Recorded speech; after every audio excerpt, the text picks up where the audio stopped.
Alors, l'activité. Quel est le moteur du mouvement des plaques? La Terre est constituée de plaques lithosphériques qui se déplacent les unes par rapport aux autres.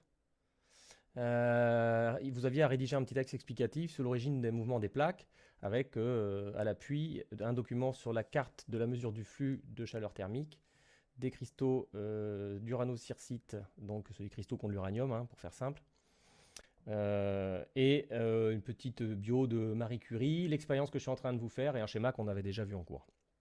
Alors, définir les principaux sites où le flux thermique de la Terre est le plus important. Donc il fallait se référer au document 1 ici. L'énergie thermique produite en profondeur dans la Terre est dissipée en surface dans des zones spécifiques. Ces zones spécifiques sont en réalité les frontières des plaques, avec ici la dorsale médio-atlantique, la dorsale est-pacifique, la dorsale indienne ici. Et puis, on voit qu'il y a des points où on a une énergie thermique qui est dissipée aussi au niveau, ici, hein, on a l'Inde qui est là, au niveau de la chaîne de l'Himalaya.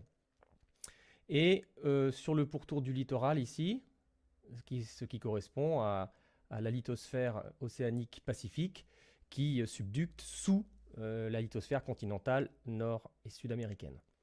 Voilà.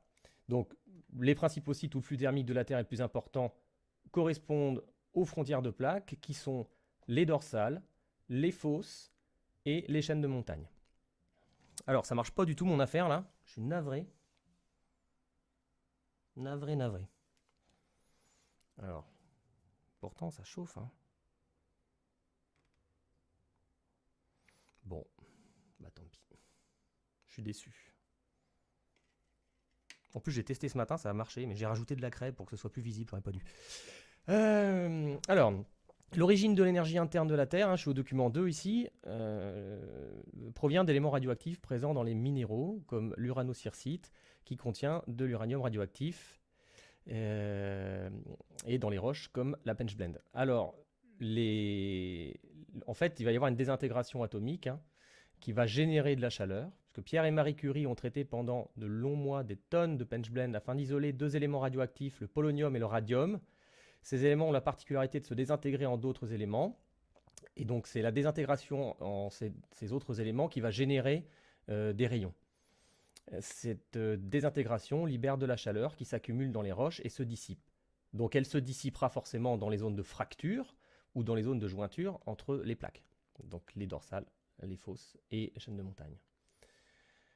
Donc l'origine du flux thermique de la Terre, c'est bien la désintégration d'éléments radioactifs présents dans le noyau terrestre, qui génèrent de la chaleur. Et la chaleur, donc je vais changer la densité des matériaux qui sont près du point de chauffe, qui vont remonter, puis refroidir et retomber, ça génère une cellule de convection. Voilà.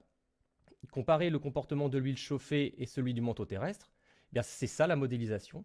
C'est faire en sorte que le modèle proposé reflète les mécanismes qui se passent en réalité.